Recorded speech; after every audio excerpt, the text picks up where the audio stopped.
Hyderabad hot seat बन चुकी है क्योंकि 40 साल बाद यहां पर ओवैसी फैमिली को सबसे गंभीर चुनौती मिलती हुई दिखाई दे रही है। अब की बार बीजेपी ने हिंदूवादी फेस माधवी लता को उतारकर मुकाबले को दिलचस्प बना दिया। भाईजान को लगने लगा है कि कहीं हैदराबाद में मजलिस की पतंग कट न जाए। क्या है ओवैसी की अपने ही गढ़ में परेशानी बढ़ाने वाले बड़े फैक्टर, पूरा विश्लेषण इस एक्सक्लूसिव स्टोरी में देखिए।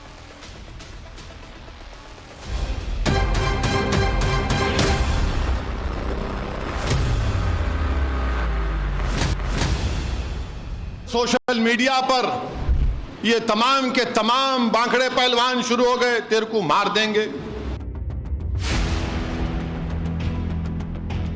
सोशल मीडिया के बेसिस पे बोल रहे हो ना, धमकी वाली बात, ये तो मेरे उम्मीद से तो बहुत नीचे गिर गया असदुद्दीन जी। मैं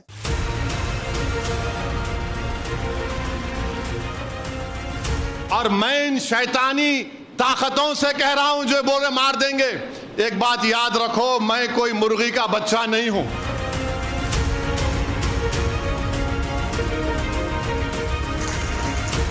जो साहबजादे जी, जो असाउद्दीन जी मुख्तार अंसारी से दोस्ती कर सकते हैं, आईएसआईएस से दोस्ती कर सकते हैं।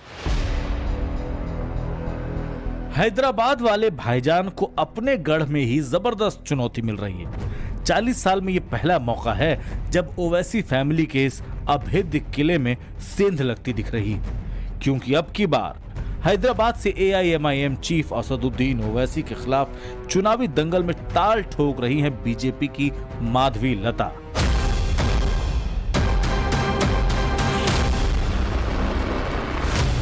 कौन है माधवी लता और इनकी एंट्री से हैदराबाद में किस तरह ओवैसी का पूरा गेम प्लान बिगड़ गया है, बताएंगे आगे। पहले आप ओवैसी साहब का वो बयान सुन लीजिए जिससे ये जाहिर हो रहा है कि अब की बार हैदराबाद में फाइट बेहद टाइट है। मैं उत्तर प्रदेश गया, मुख्तार अंसारी के घर को गया, तो उसके बाद से सोशल मीडिया पर ये तमाम के तमाम बांकड़े पहलवान शुरू हो गए, तेरे को मार देंगे। एक बात याद रखो, मुर्गी का बच्चा नहीं हूं। बात के हालात तुम जानो। फिर मैं इतना आसानी से जाने वाला नहीं हूं, पीठ नहीं दिखाऊंगा इंशाअल्लाह ताला। तुम क्या, तुम्हारे बाप भी आ जाएंगे तो सामने ठहरूंगा मैं इंशाअल्लाह ताला। असदुद्दीन ओवैसी के बयान पर माधवी लता ने जोरदार पलटवार किया है। पूछ रही हैं, जिनकी दोस्ती मुख्तार से हो, आईएसआईएस से हो, उन्हें आखिर कौन धमकी दे सकता है। आपने कहा कि अब मैं आ गई हूं तो ओवैसी साहब को दिक्कत हो जाएगी। क्या दिक्कत हो जाएगी ओवैसी साहब को? वो तो कह रहे हैं उनकी लाइफ को थ्रेट है। वो लाइफ थ्रेटन कहां से लेके आ रही इंफॉर्मेशन? सोशल मीडिया से। मेरा सोशल मीडिया तो भरा पड़ा हुआ है थ्रेट से, भरा पड़ा हुआ है नाविका जी। सोशल मीडिया में तो जो मन में आए आते बोलते रहते।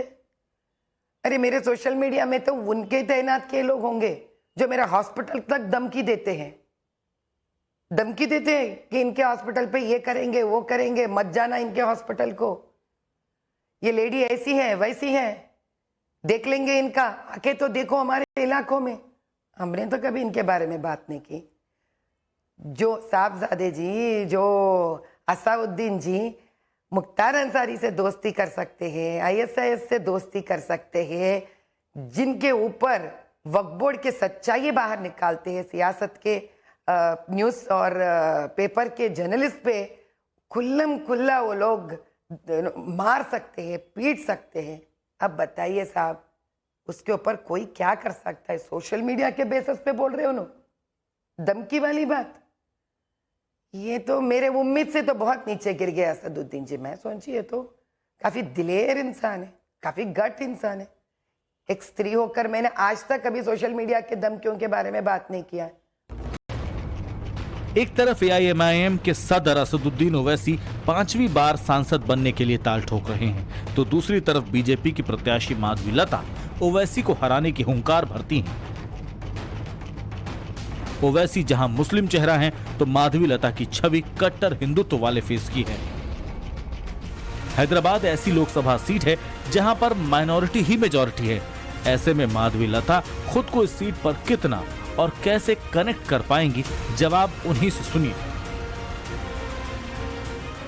ओवैसी साहब कहते हैं कि आप पसी- मुस्लिम विरोधी हैं और वो बताते हैं कि चाहे 2014 का चुनाव हो, चाहे 2019 का चुनाव हो, 8% से ज्यादा मुसलमानों ने बीजेपी के लिए वोट कभी नहीं किया। तो एक तरफ ओवैसी जी हैं, एक तरफ बीजेपी की कैंडिडेट आप हैं। दोनों के ऊपर इल्जाम यही है, वो हिंदू विरोधी हैं, आप मुस्लिम विरोधी हैं। क्या जवाब देंगे जो लोग ये कहते हैं उन? जी, आपने कभी मेरे चैरिटेबल ट्रस्ट के वेबसाइट्स आपने देखे हैं तो प्लीज कृपया करके मेरे लिए 2 मिनट का तकलीफ उठाकर मेरे वेबसाइट्स ढूंढिए। 20 सालों से शायद मैंने मुसलमानों के साथ ज्यादा वक्त गुजारा है, शायद मैं पसमंदा औरतों को ज्यादा किया है काम और उनके लिए बेनिफिट्स भी।